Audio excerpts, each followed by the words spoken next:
자, 골재는 콘크리트의 시공성, 강도, 내구성에 큰 영향을 미쳐요.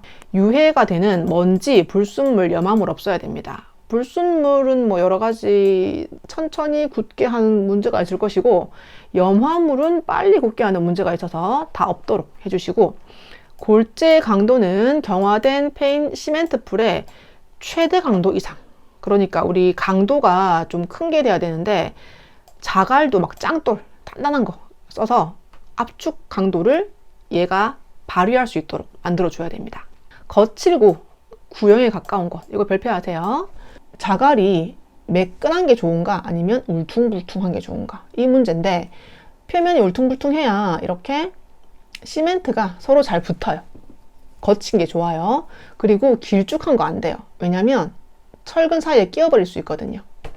동글동글해야 이게 잘 굴러다니면서 사이사이에 잘 끼어듭니다. 그리고 잔곡과 굵은 것이 적당히 혼합되어야 된다. 어려운 말로는 입도가 좋아야 된다. 입도란 골재의 크기가 고르게 크고 작은 것들이 섞여 있는 정도. 굵은 골재도 필요하고 잔골재도 필요해요. 잔골재는 시멘트와 만나서 잘 흘러가야 되고요. 굵은 골재는 압축 강도를 얘가 받아줘야 되거든요. 그래서 굵은 것도 필요하고 입자가 작은 것도 필요합니다. 이 입도를 보기 위한 것이 체가름 시험이죠. 골재의 굵은 정도와 그 가는 작은 정도를 측정하기 위한 시험입니다. 자, 잔골재란 10mm체를 전부 통과하고 5mm체를 85% 이상 통과하는 골재. 이거 알아두세요. 그리고 굵은 골재는 이걸 통과하지 못하는 골재입니다. 굳지 않은 콘크리트란 무엇인가? 재료를 섞어서 비벼서 거푸집 내에 부어 소정의 강도를 발휘할 때까지. 굳지 않은 콘크리트의 조건, 섞고 운반하고 부을 때 작업이 용이해야 됩니다. 그리고 시공 중에, 시공 후에 재료가 분리되지 않을 것, 거푸집에 부은 후에 균열 변형이 없을 것, 이것이 콘크리트의 조건. 그 다음 물 나왔습니다. 용수라고 부르고요. 콘크리트가 유동하는 것, 움직이는 것에 영향을 주는 것이고, 시멘트와 섞어서 수화 반응을 일으키는 것, 그것이 물의 역할. 물은 이렇게 생각하세요. 다 없어야 돼요. 산성 안 돼요. 염분 안 돼요. 당분 안 돼요. 다 안 돼요. 당분이 왜 안 되는가? 지연. 염분이 왜 안 되는가? 부식. 이렇게 생각하시면 되겠습니다. 철근 콘크리트는 2400kg. 철근 들어갔으니까 훨씬 무거워요. 그리고 자갈 들어갔어요. 훨씬 무거워요. 철근 안 들어갔어요. 조금 가벼워요. 2300. 콘크리트의 인장 강도는 압축 강도의 10분의 1 정도. 이거 알아두세요. 거의 콘크리트는 압축 강도가 대부분의 힘을 발휘하는데, 그 중에 미미하게 인장 강도도 있습니다. 콘크리트 강도에 가장 영향을 주는 것은 물 시멘트 비. 시멘트에 비해 물이 얼마나 들어갔나. 물과 시멘트의 무게의 비로 값이 크다는 것은 물이 많이 들어갔다는 소리잖아요. 분자가 물이니까. 그래서 강도는 내려갑니다. 묽은 거죠. 콘크리트 타설 후 28일 압축 강도 기준으로 합니다. 28일 중요하지만 압축 강도를 기준으로 한다는 것도 굉장히 중요합니다. 콘크리트의 보양, 다른 말로 보호해서 양생하는 것. 콘크리트를 부어놓고 알맞은 온도에서 충분한 수분을 공급하여 진동도 예방하는 것을 콘크리트 보양이라고 합니다. 콘크리트의 재령이란 어떤 나이겠죠? 콘크리트를 부어 넣은 후 완전히 굳기까지의 경과된 일수를 재령이라고 부릅니다. 자, 먼저 워커빌리티, 시공 연도인데요. 작업성의 난이도, 작업하기가 얼만큼 편리한가 편리하지 않은가, 뭐 그 정도고요. 물기가 좀 묽으면 너무 빨리 흘러가서 워커빌리티가 무조건 좋은 건 아닌데, 좀 작업이 조금 더 편리하게 되고, 뻑뻑하면 굴러가지 않습니다. 흘러가지 않아요. 그래서 난이도가 높아질 수밖에 없고요. 재료 분리에 저항하는 정도가 시공 연도. 컨시스턴시, 이거 알아두세요. 반죽의 질기인데요. 이게 얼만큼 잘 흘러가는지 정도입니다. 여기에 영향을 줍니다. 우리 대표적으로 하는 현장 시험 중에서 슬럼프 테스트 우리 공부했죠? 30cm 높이의 슬럼프 콘에 굳지 않은 콘크리트를 부어 넣어요. 그러면 반죽이 질 때는 이 콘을 딱 열어버리면 이게 푹 꺼집니다. 너무 질어요.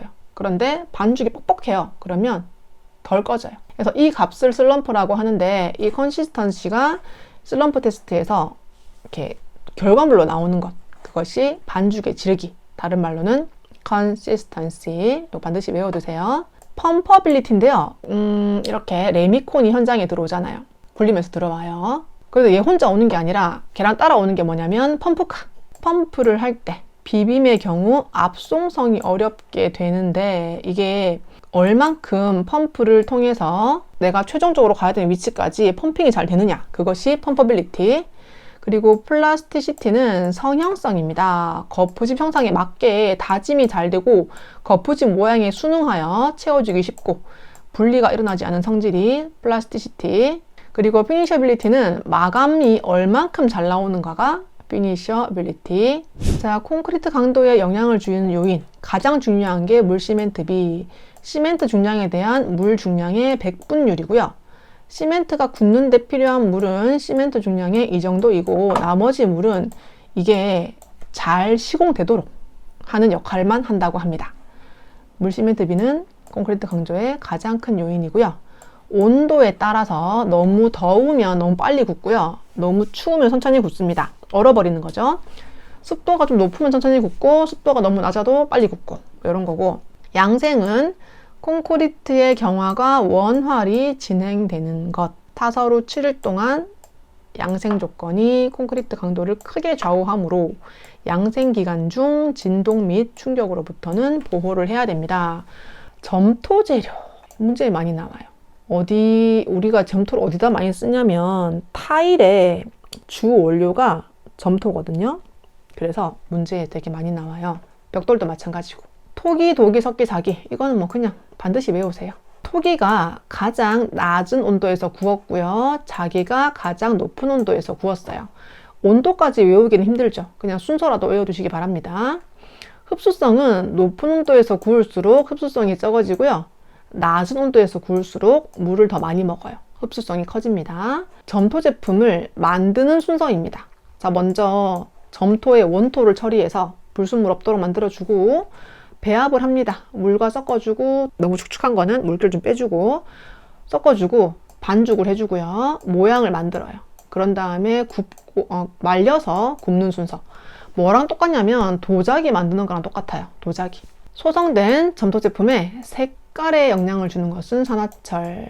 자, 그리고 제게르추라는 게 있습니다. 내화물 열에 견디는 원뿔인데 일정 내화도, 일정 온도에 이르게 되면 추의 끝이 구부러집니다. 그래서 우리가 이 가마 안에, 전통적인 느낌의 가마 안에 어떤 물체를 구워야 되는데 온도계를 넣을 수 없을 때 이런 추를 세워 놓습니다. 온도가 올라감에 따라 이 끝이 구부러지는 것을 보고 온도를 보는 거예요. 자, 테라코타, 이것도 문제에 많이 나와요. 점토를 구운 것. 건물의 외장용 입체 타일입니다. 입체 타일이라는 것은 이렇게 속이 비어있는 타일이에요. 블록 형태로 생산되기도 하고요. 속이 비어있어 음을 차단 가능하지만 이게 말랑하지 않아서 흡음재로는 사용할 수 없습니다. 내화 점토는 내화 벽돌을 쌓는데 사용하는 점토입니다. 내화벽돌 자체가 불에 견디는 아이인데요. 내화벽돌을 쌓을 때 일반 모르타르를 쓰게 되면 불이 여기서는 견디는데 이 접착되는 부분에서는 견딜 수가 없습니다. 그래서 이걸 쌓을 때도 내화 점토를 사용해야 되고요. 이 벽돌의 크기는 제가 암기하라고 했어요. 여기 114가 들어가서 좀 특이한 부분이다라고 했고 일반 벽돌보다는 조금 큰 그런 사이즈입니다.